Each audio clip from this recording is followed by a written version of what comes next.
제가 7년 전인가요? 8년 전쯤에 수원에 있는 어떤 교회에서 사역할 때였습니다. 그때 이제 여름 휴가 기간이었어요. 그러니 이제 저랑 이제 친한 권사님께 여름 휴가를 가기 전에 제가 농담으로 이렇게 말씀드렸죠. 권사님, 제가 이제 여름 휴가를 가니까 교회를 잘 부탁드립니다. 그렇게 이랬거든요. 뭐 담임도 아닌데 그렇게 말씀드렸더니 권사님께서 이렇게 말씀하셨습니다. 교회는 하나님이 지키시니까 목사님은 휴가 잘 다녀오시라고. 물론 이제 그냥 가벼운 농담으로 하신 말씀이시지만 그 안에 진리가 있습니다. 교회는 하나님께서 지키십니다. 오늘 이야기는 지난주 함께 나누었던 아나니아와 그 삽비라의 그 이야기에 이어지는 이야기예요. 하지만 긴밀하게 연결되어 있습니다. 어떻게 보면 그 내용상 전혀 관련이 없어 보이는 오늘 이야기지만 하지만 긴밀하게 관련이 있습니다. 연관되어 있어요. 앞서서 아나니아와 그 삽비라의 사건을 통해서 교회의 내적인 도전, 교회의 순결과 거룩함을 흔들려고 했던 그 내적인 도전에서 하나님께서 교회를 지키셨다면 오늘은 교회 외부의 도전과 공격으로부터 교회를 지키신 이야기입니다. 앞서서 아나니아와 삽비라의 그 이야기가 사단의 그 마음 가운데 심겨져서 교회의 순수함, 교회의 순결함, 교회의 온전함을 흔들렸던 교회 내부의 공격으로부터 하나님께서 교회를 지키셨던 이야기라면 오늘은 교회 외부의 세력으로부터 교회를 지킨 이야기예요. 그 외부의 도전과 공격으로부터 어떻게 하나님께서 교회를 지키셨는지 바로 그것이 오늘의 이야기입니다. 물론 그 표면적으로 드러나는 이야기는 사도들이 감옥에서 풀려난 거예요. 사도들이 죽음의 위협에서 벗어난 것입니다. 그러나 오순절 성령 강림으로 말미암아 이제 막 교회가 시작되었습니다. 여러분, 사도행전에 보면 교회라는 단어가 등장하는 것이 바로 이 5장이에요. 5장 11절 한번 읽어볼까요? 온 교회와 이 일을 듣는 사람들이 다 크게 두려워하니라. 여기서 이 에클레시아, 이 교회라는 단어가 사도행전에서 물론 앞으로 계속해서 교회라는 단어가 등장하지만 처음 등장합니다. 더불어 사복음서에서 교회라는 단어는 오직 마태복음 18장에서 너희는 나를 누구라고 일컫느냐라고 물었을 때 베드로가 주는 그리스도시요 살아계신 하나님의 아들입니다 라는 그 고백을 하였을 때 내가 그 고백의 반석 위에 내 교회를 세울 것이다라고 말했을 때 처음, 그리고 그것이 사복음서에서 마지막으로 등장하는 교회라는 단어예요. 그리고 사복음서 지난 이 사도행전에서 처음 이 5장 11절에 교회라는 단어가 다시 등장하는 것입니다. 언젠가도 말씀드렸지만 첫 언급의 법칙이라는 말씀 혹시 기억하십니까? 어떤 단어가 처음 사용되었을 때 그 단어가 사용되는 맥락을 유심히 바라보면 그 어떤 단어나 어떤 동사나 그 개념의 속성을 좀 살필 수가 있다는 거예요. 이렇게 말할 수 있을 겁니다.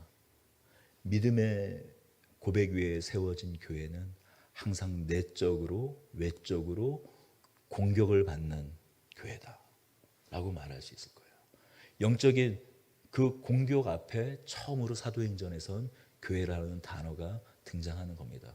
물론 성령 강림 후에, 성령께서 강림하신 이후에 3,000명의 사람들이 회심했을 때 교회가 시작되었죠. 누군가의 집에서 떡을 떼며 사도들의 말씀, 사도들의 그 가르치심을 나누며 서로 교제하는 일, 에클레시아가 시작되었습니다. 그러나 이 교회라는 단어는 이 5장에서 처음 이 내적인 공격 앞에 처음 등장하는 겁니다. 의미심장하지요. 교회는 그 태동부터 순결성과 그 존재를 위협받았다라는 의미이기도 합니다. 사도가 교회는 아니에요. 그러나 분명한 한 가지 사실은 무엇입니까? 사도들의 가르침 없이도 독자적으로 자라날 수 있는 아직 여건이 되지 않은 이 교회, 이 초대교회, 아직 연약한 이 교회는 사도들의 사역이 절대적으로 필요했습니다. 교회는 사도들의 가르침과 그 신앙 고백 위에 세워집니다. 그래서 오늘도 여전히 교회를 사도적 교회라고 얘기합니다. 에베소서 2장 20절에선 그래서 이렇게 이야기하죠. 너희는 사도들과 선지자들의 터 위에 세우심을 입은 자라 그리스도 예수께서 친히 모퉁이 돌 되셨느니라. 사도들의 터는 곧 예수 그리스도께서 모퉁이 돌 된, 주춧돌 된 그 터이기도 합니다. 그러니 사도들의 지금 이 절체절명의 위기는 교회의 위기인 거예요. 이제 막 뿌리도 내리지 않았는데 지금 사도들이 옥에 갇힌 이 위기는 교회의 절체절명의 위기이기도 했습니다.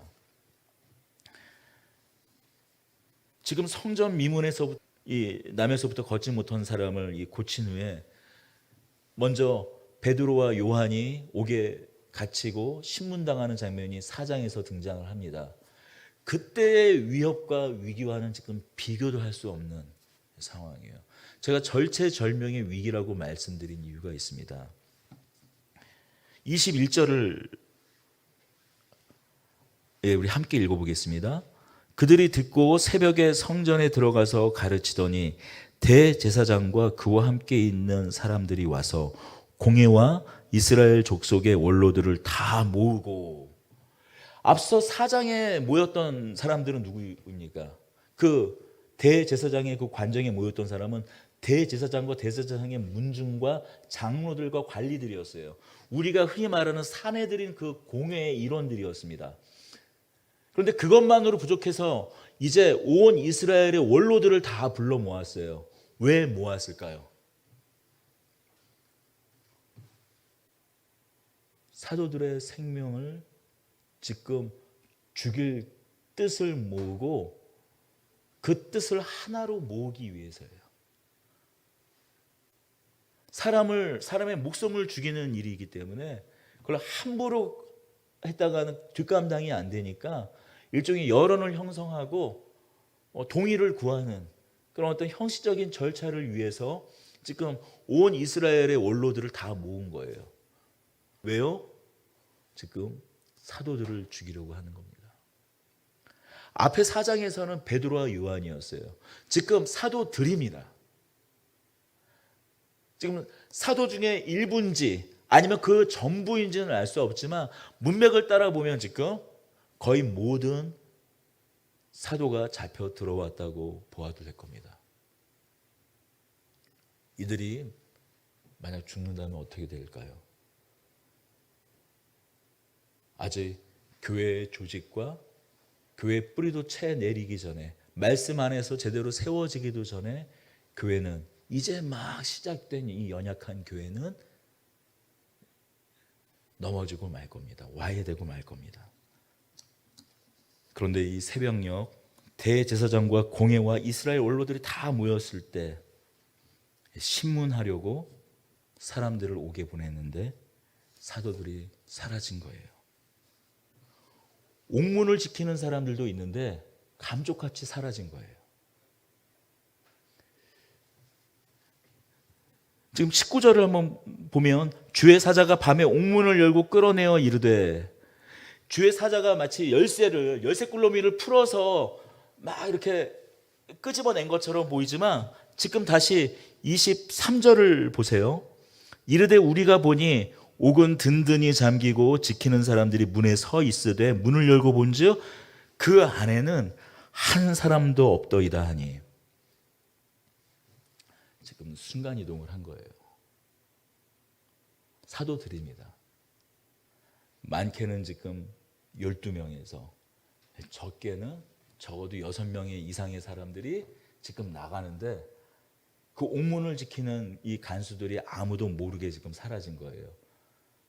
천사가 여기 주의 천사는 주의 사자는 천사를 얘기죠. 천사가 와서 짠하고 나타나서 자 최면을 건 다음에 옥문을 이렇게 나간 것이 아니라 정신을 차리고 계속 지키고 있는 중에 순식간에 사라져버린 거예요. 초자연적인 하나님께서 기적을 통해서 교회를 지키신 겁니다. 천사들을 통하여 교회를 지키신 겁니다. 사도들을 지켜내신 것이죠. 물론 우리는 이 눈이 이런 초자연적인 기적에 눈이 갑니다만 사실 우리가 더 유념해서 봐야 될 부분은 바로 이 말씀입니다. 21절 그들이 듣고 새벽에 성전에 들어가서 가르치더니 사도들이 주의 사자가 그들을 풀어놓았을 때 성전에 가서 생명의 말씀을 다하여 전하라는 이 말에 순종하여 다시 이 새벽녘에 밤새 옥에 갇혀 있다가 새벽녘에 다시 성전에 가서 생명의 말씀을 전하는 거예요. 예수 그리스도의 그 부활, 다시 사심과 그 하나님 나라 복음을 다시 전한 겁니다. 생각해 보십시오. 지금 자신들이 처해져 있는 그 위기가 어떤 위기인지 사도들은 너무나 잘 알고 있었어요. 하지만 풀리자마자 주의 말씀에 순종하여 복음을 전하러 다시 나간 것입니다. 사도들의 이러한 담대한 모습을 우리는 어떻게 설명할 수 있을까요? 사도들의 이러한 담대한 모습을 우리는 무엇으로 설명할 수 있을까요? 바로 성령의 권능이 부어져 사도들과 함께 했기 때문입니다. 그것 이외에는 사도들의 이 행동을 설명할 수 있는 방법이 아무것도 없어요. 여러분, 죽음 앞에서 두렵지 않은 사람은 단 한 사람도 없을 겁니다. 다시 잡혀온 사도들이 문책당하는 장면에서도 사도들이 성령의 권능에 사로잡혀 있음을 잘 드러냅니다. 27절입니다. 우리 함께 읽겠습니다. 그들을 끌어다가 공회 앞에 세우니 대제사장이 물어. 지금 이 대제사장이 물을 때 지금 대제사장만 있는 것이 아니었어요. 대제사장과 70명의 사내들인 그 공회와 여러분 감히 범접할 수도 없는 이스라엘에 온 원로들이 다 모인 그 앞에 서 있다고 생각해 보십시오. 두렵지 않겠습니까? 떨리지 않겠습니까? 더불어 바보가 아닌 이상 그 새벽에 저들이 왜 모였는지 그건 너무나 명확한 일이에요.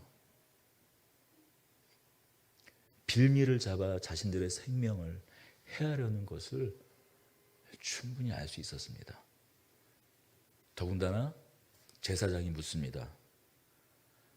우리가 이 이름으로 가르치지 말라고 했거늘 너희가 왜 그 이름으로 예수의 이름으로 가르치기를 멈추지 않느냐고 문책하고 있어요.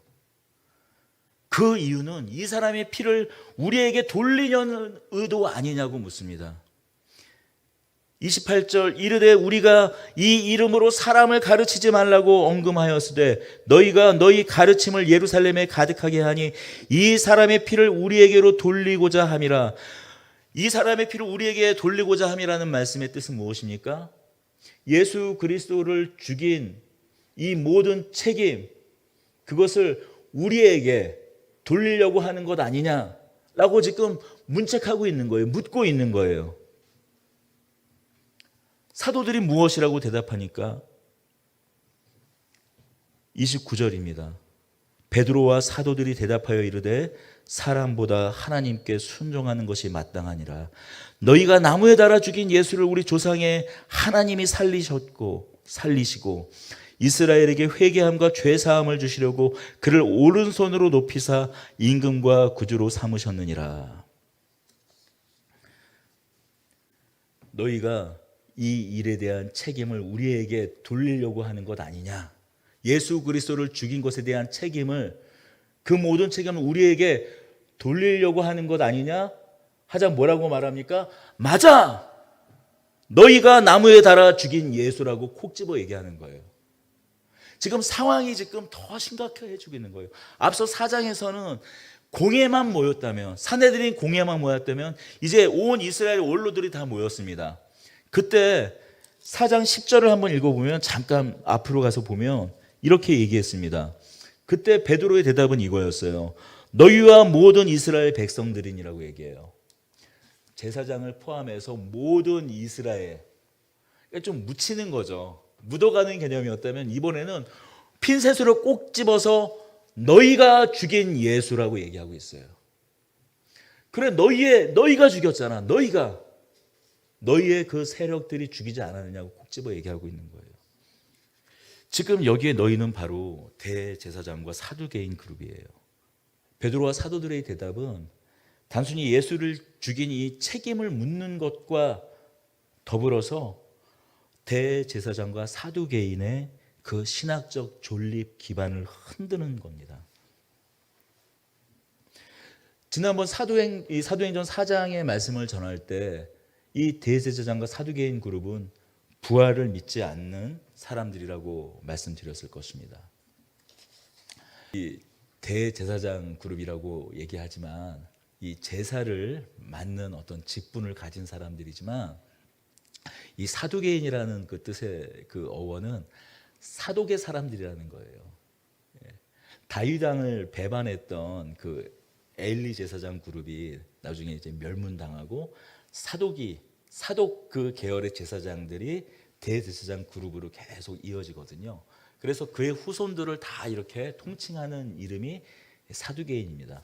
이 사두개인들이 성전 제사를 맡고 있지만 사실 오늘날 그 신학적인 그 어떤 그 스펙트럼으로 보자면 자유주의 신학에 오히려 더 가까워요. 왜 그러냐면 우리가 흔히 말하는 자유주의 신학을 갖고 있는 사람들의 주장이 어떻습니까? 예수가 부활하지 않았다고 해도 그게 무슨 상관이 있느냐? 예수가 부활을 했다라는 그 정신, 우리를 위하여 대신 죽으셨다라는 그 사실 안에서 설사 부활하지 않았더라도 그 예수 부활의 그 정신이 우리가 계속 살아나면서 예수를 따르는 사람들이 그 십자가와 그 부활의 정신으로 살아가면 우리 안에서 예수 부활의 생명이 계속 깃들어 있는 거 아니냐? 라고 하면서 이 땅에 하나님의 은혜와 하나님의 축복을 전하는 사람들로 살면 되지 않느냐? 자유주의 신학이라서 하나님을 아예 부정하고 하나님을 믿지 않는 것이 아니에요. 하지만 예수님을 바라보는 어떤 그런 이 시각이 자유신학자들의 대부분이 그런 입장을 취합니다. 마찬가지로 물론 이 사두개인들, 이 대제사장과 사두개인들이 자유주의 신학자들이라고 딱 1대1로 말할 수는 없지만 가지고 있는 신학적인 어떤 그런 스탠스, 위치가 그래요. 부활 신앙을 믿지 않습니다. 하나님의 현존, 하나님의 함께하심, 하나님의 다스림을 무엇이라고 보면 이 땅에서의 간섭하시는 하나님, 이 땅에서 도우시는 하나님, 현세적인 축복을 갈구를 해요. 내가 이 땅에서 축복을 받는 것은 하나님이 나와 함께 하셔서 복을 주시는 것입니다. 내가 죄를 지면 그 징계로서 그 복을 거둬가시는 거예요. 그러니 하나님께서 나와 동행하시고 함께 하시는가의 그 바로미터요 시금석은 무엇인가? 내가 지금 잘 사는가 못 사는가, 건강한가, 병들어 있는가, 내 자녀들이 잘 되는가 못 되는가, 그것이 시금석이에요. 그러니 내 삶에서 뭔가 문제가 있다면 내가 뭔가 죄를 짓고 있는 것이니까 그것을 해결하기 위한 방법이 바로 성전 제사였던 것이에요. 어떻게 보면 오늘날의 어떤 그 신앙 유형으로 보면 지극히 현세 기복적인 신앙인 것입니다. 난 영생은 모르겠고, 아니, 나는 인정하지 않고 이 땅 가운데 하나님의 축복을 봐야겠다. 그리고 보아야만 한다라는 것.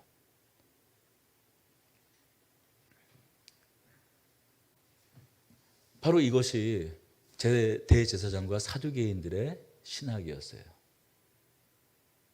그런데 지금 이 사도들이 무엇을 증언하고 있습니까? 너희가 죽인 예수를 너희가 죽인, 다만 예수를 죽인 책임만 묻는 것이 아니라 이들의 신학 기반 자체를 흔들고 있는 거예요. 너희가 죽인 예수를 누가 살리셨다고요? 우리 조상의 하나님이 살리셨고, 이 대제사장과 사두개인이 설 기반이 없어지는 거예요. 우리 신앙 안에서의 우리 역사적 신앙 안에서 너희가 설 기반이 없어지는 거예요. 우리 조상의 하나님, 여기서 대제사장과 사두개인이 설 자리는 없어지는 거죠. 예수가 부활하셨다며. 성전 번제단의 희생제물이 죄 사함을 가져다 주는 것이 아니라 너희가 죽인 그 예수를 하나님이 살려서 그를 통하여 이스라엘의 회개함과 죄 사함을 주셨다라는 겁니다. 자신들의 신학적인 기반만 단순히 흔드는 것이 아니라 성전 제사 그 체계 자체를 흔들어 버리는 거예요. 무위로 만드는 거예요.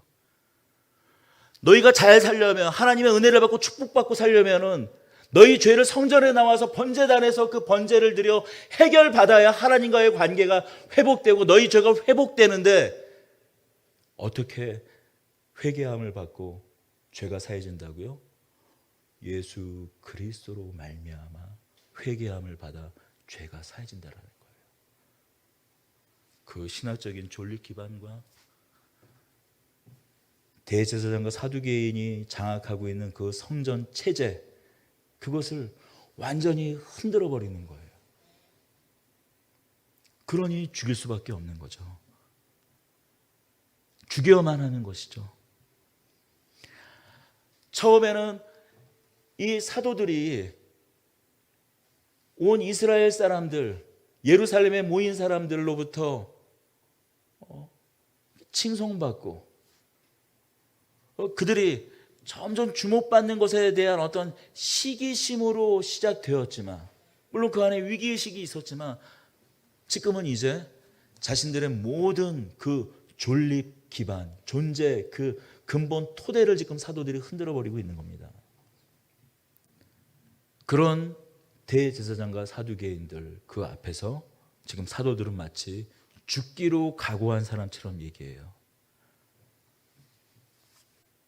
바로 사도들에게 성령의 권능이 부어졌기 때문에 이러한 담대함이 있었습니다. 33절입니다. 그들이 크게 노하여 사도들을 없이 하고자 할세. 이제는 도저히 이제 새롭게 등장한 신흥 교단 정도로 치부해서 살려둘 수 있는, 그대로 내버려둘 수 있는 상황이 아닌 거예요. 지금 그런 상황 가운데서도 사도들은 그들 앞에서 담대하게 그들을 오히려 문책하고 있는 겁니다. 우리 32절을 함께 읽어보겠습니다. 우리는 이 일의 증인이요 하나님이 자기에게 순종하는 사람들에게 주신 성령도 그러하니라 하더라. 성령님은 어떤 의미입니까? 우리에게 성령님은 어떤 의미입니까? 우리가 사도행전을 성령행전이라고 말합니다. 우리가 성령행전이라고 말하고 있는 이 사도행전은 사도들의 입을 빌어 명확하게 이야기하고 있어요. 성령은 곧 증인의 영이라고 말씀합니다. 우리는 이 일의 증인이요 하나님이 자기에게 순종하는 사람들에게 주신 성령도 그러하니라. 우리도 증인이고 성령도 증인이라는 거예요. 하나님의 말씀에 순종하는 자들에게 부어주는 증인의 권능, 증인의 영이 바로 성령이라고 사도들은 담대하게 얘기하는 겁니다. 하나님이 자기에게 순종하는 사람들, 무엇에 대한 순종입니까? 하나님이 예수를 살리셨고 그로 말미암아 회개함과 죄사함을 받고 우리의 구주가 되시고 우리의 임금, 우리의 왕 되시는 그 예수의 다스림, 하나님의 그 다스림, 하나님의 그 아들의 다스림, 다시 말하면 하나님 나라의 복음을 지금 선포하고 있는 그 현장 가운데에서 성령께서 증인되게 하신다라는 말씀입니다. 하나님께서 자기의 순종하는 자들, 무엇에 대한 순종이요? 하나님 말씀에 대한 순종이요. 하나님 나라 복음에 대한 순종이요. 이 복음에 대한 증언자로서의 순종입니다. 이 복음에 대한, 하나님 나라 이 복음에 대한 증언자로서의 이 순종이 예수를 증언자로 고백하는데 묶는 것, 어떤 사람에 묶이는 것이 아니라 예수 그리스도가 주라는 이 사실, 메시아라는 이 사실, 하나님께서 예수를 살리셨다라는 사실, 주와 그리스도, 오늘 다시 여기에서는 예수를 임금, 우리의 왕으로 삼으셨다라는 이 사실, 여기에 묶이는 것, 여기에 온전히 사로잡히는 것, 이것이야말로 지금 사도행전이 말하고 있는 성령의 권능입니다. 바로 이렇게 절체절명의 위기에 있는 이 사도들을 성령께서는 한 사람의 마음을 움직여서 이 사도들을 건져내게 하십니다. 바로 바리새인 가말리엘이에요. 이 가말리엘은 우리가 잘 알고 있듯이 바울의 스승이기도 했습니다. 바울의 스승이었어요. 또 바울은 이 힐렐 학파의 대를 잇는 사람이기도 했습니다. 그러니까 힐렐은 이 가말리엘의 할아버지거든요. 힐렐은 당시 이 바리새인의 어떤 큰 수장과 같았, 바리새인의 신학을 집대성한 사람 같았어요. 당시에 이 유대인들은 성전제사에 묶여 있었던 사람들인데, 그것은 성전제사에 묶이는 것이 아니라 율법으로 말미암아 순종함으로 하나님과의 관계가 회복될 수 있다라는 율법주의 입대성했던 사람이 바로 힐렐이라고 생각하면 됩니다. 그리고 이 가말리엘은 그 힐렐의 손자로서 바리새인 그 거기에 이 바리새파라는 이 교단이 있으면 그 교단의 거두 총회장쯤 되는 사람이에요. 더불어 이 바울은 또 이 힐렐의 학파에 있던 이 가말리엘의 어떤 그 있는 후계자쯤 되는 사람이고요. 바로 사람들의 존경과 또 사람들에게 영향을 행사하던 이 바리새인 율법 교사 가말리엘의 이 입을 통해서 사도들을 건져내시고 교회를 보호하십니다. 사두개인과 이 대제사장들이 성전에서 그들의 종교적인 영향력을 행사했다면 이 바리새인들은 회당에서 그들의 영향력을 행사했어요. 당시에 종교는 이 두 가지 층위에서 이루어졌습니다. 하나는 성전 제사요, 하나는 회당 예배라는 것을 통해서. 회당 예배는 여러분들이 잘 알다시피 바벨론 포로기부터 회당에서 예배를 시작하지 않았습니까? 왜냐하면 성전 제사를 드릴 수가 없잖아요. 아니 주전 586년에 성전이 다 완전히 허물어진 다음에 더 이상 성전 제사를 드릴 곳이 없어지는 거예요. 그래서 부득 시작되었던 것이 회당을 지어서 회당에서 기도하고 회당에서 참회하고 회당에서 예배하는 것이, 그렇게 시작된 것이 회당 예배였어요. 바로 그 회당을 장악하고 있던 것이 바리새인들이었습니다. 그들의 영향력을 아무리 대제사장이라고 하더라도 무시할 수 없었던 것이죠. 그런데 이 가말리엘의 입을 통해서 이 사도들을 하나님께서는 도우십니다. 뭐라고 말하나요? 너희가 잘 알고 있는 그 드다와 유다, 그들을 보라. 그들이 하나님께로부터 오지 않았기에 결국 그들이 죽었을 때 결국 그들의 무리는 다 흩어지지 않았느냐라고 말하지 않습니까? 38절입니다. 이제 내가 너희에게 말하노니 이 사람들을 상관하지 말고 버려두라. 이 사상과 이 소행이 사람으로부터 났으면 무너질 것이요, 만일 하나님께로부터 났으면 너희가 그들을 무너뜨릴 수 없겠고 도리어 하나님을 대적하는 자가 될까 하노라 하니.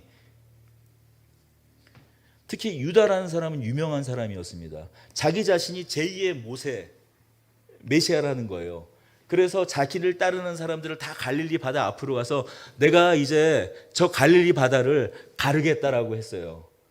한데 그 모습을 바라보던 로마 군인들이 와가지고 그를 잡아가서 죽였습니다. 그러자 이제 와해된 바로 그 이야기를 가말리엘이 떠나면서 저들이 말미암음이 하나님께로부터 온 것이면 사도들의 저 말미암음이 하나님께로부터 온 것이면 계속하여 흥하겠고 아니면 앞서 그 드다와 유다처럼 갈릴리의 유다처럼 저들도 그 흩어지고 말 것이다라고 말하는 거예요.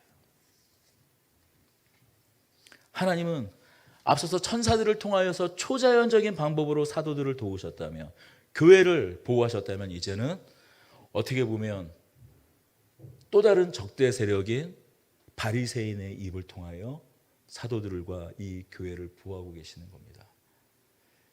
만만치 않은 적대 세력입니다.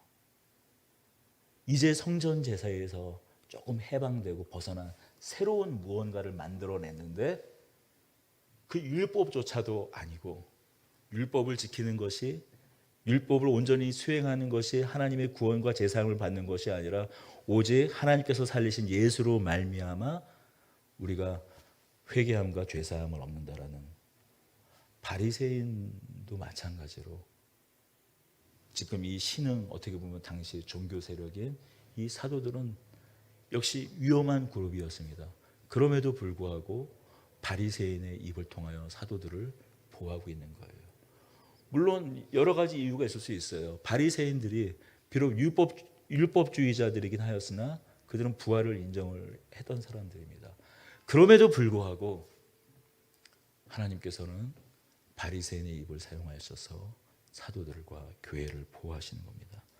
여기서 저는 이 잠언의 한 구절을 떠오르게 됩니다. 사람의 행위가 여호와를 기쁘시게 하면 그 사람의 원수라도 그로 더불어 화목하게 하시느니라. 사람의 행위가 여호와를 기쁘시게 하면 그 사람의 원수라도 그로 더불어 화목하게 하시느니라. 무엇이 이 가말리엘의 마음을 움직였는지 다 알 수는 없지만 틀림없이 어떠한 성령의 비록 그가 그 도를 사도들의 도를 수용하진 않는다고 할지라도 하나님께서 그 마음 가운데 감동을 주셨던 것은 틀림없는 사실일 겁니다. 이런 구절을 보면 가장 좋아하는 곳들이 아마 이단일 것 같아요. 우리가 지금 현재 볼 수 있는 외국계 이단, 몰몬교죠. 몰몬교 같은 경우에는 1830년도 태동이 됐습니다. 이제 200년 됐어요. 여호와의 증인은 140년 됐습니다. 아니 거기 아직도 지금 100년이 넘게 있는데 존속되고 있지 않? 그럼 하나님으로부터 온 것 아닙니까? 라고 생각할 수 있지 않겠습니까? 우리나라에 있는 이 하나님인 교회, 옛날에는 안상홍 증인회라고 그랬죠. 하나님의 교회는 어떻습니까? 예전에 안상홍 증인회라고 했어요. 그런데 안상홍 증인회라고 불렸던 이 하나님의 교회가 여전히 있어요.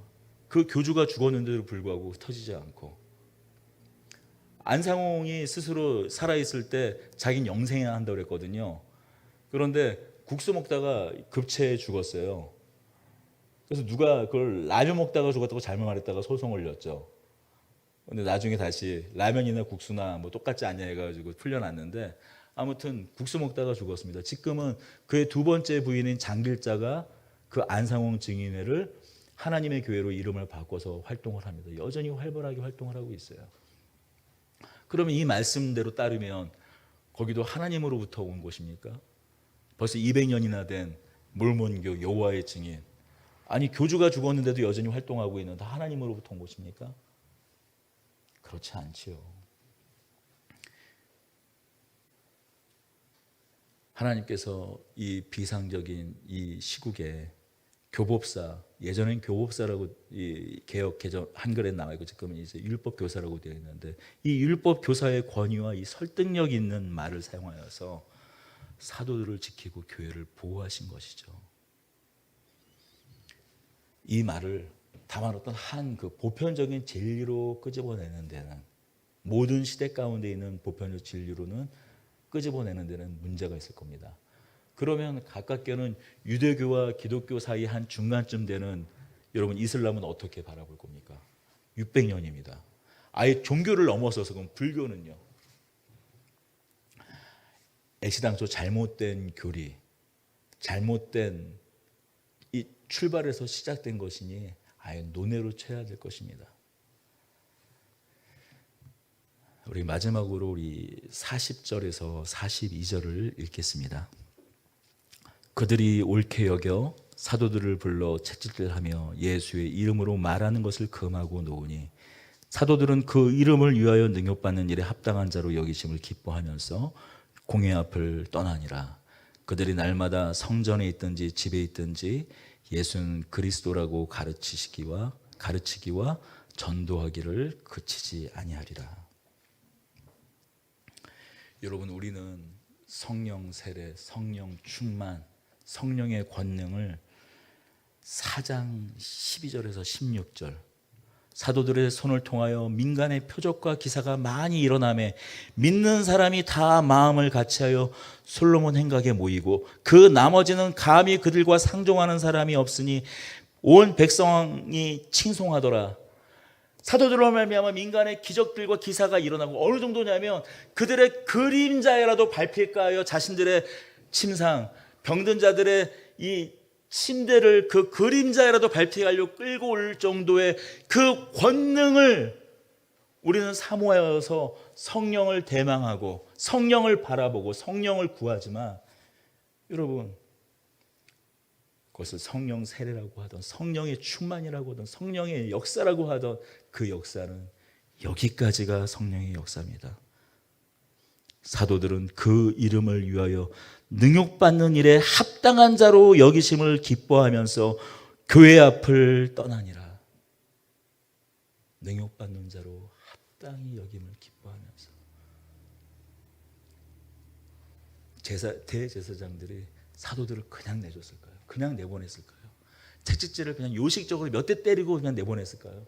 여기서 채찍은 가죽 채찍 끝에 납덩어리와 이 쇠뼈 조각을 심어놓은 채찍들이에요.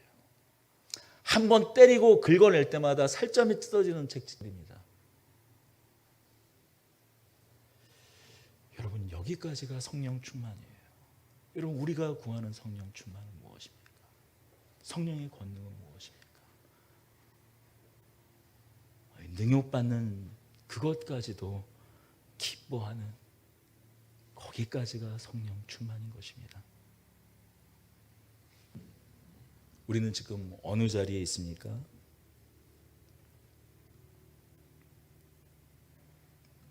손을 얻는 자마다 병이 낫고 그림자에라도 밟힐까요? 침대를 그 들이밀이던 그러한 시기는 교회 2000년 전체 역사 가운데서 아주 일부분에 불과했어요. 오히려 더 짧은 시간이었습니다. 오히려 더 긴 시간을 사도들은 핍박 속에서 견뎌야 했습니다. 로마의 원형 경기장에서 수십 년을 훈련한 검투사 앞에 서 있었습니다. 많은 성도들이 투옥되어 로마의 그 원형 경기장에서 검투사의 앞에 서 있을 때 성령은 어디 계셨습니까? 몇 날 며칠 수주일을 굶주린 그 사자들 앞에 성도들이 서 있었을 때 성령님은 어디에 계셨습니까? 성령님의 권능은 어디에 계셨습니까? 성령님은 어디에 임재해 계셨습니까? 바로 그 자리에 계셨어요. 그 이름, 예수 그 이름에, 그 이름을 위하여 능욕받는 것을 기뻐하며 성령님과 함께 그 자리에 죽음으로 환난을 견뎌내는 것으로 성령의 권능을 증거한 것입니다. 성령이 함께 계심을 증거하는 것입니다. 여러분, 우리는 지금 어느 자리에 있습니까? 전혀 바뀌지 않는 그 막막한 현실. 여러분, 그 자리를 성령님께서 함께 여러분을 지키고 계심을 여러분 기억하시기 바랍니다. 잊지 마시기 바랍니다. 우리가 서 있는 곳이 만약 조롱받는 곳이라면 그곳이야말로 성령님의 권능이 임재하는 현장이라는 것을 잊으시기 말기 바랍니다. 우리 다시 한번 이 42절을 이 말씀을 읽고 오늘 말씀을 마치도록 하겠습니다. 그들이 날마다 성전에 있든지 집에 있든지 예수는 그리스도라고 가르치기와 전도하기를 그치지 아니하니라. 가르치고 전하고 고치는 그 현장 가운데 언제나 성령님이 더불어 또한 함께 하셨습니다. 우리 이 하늘의 문을 여서서 우리 함께 찬양하며 잠시 좀 기도하며 나아가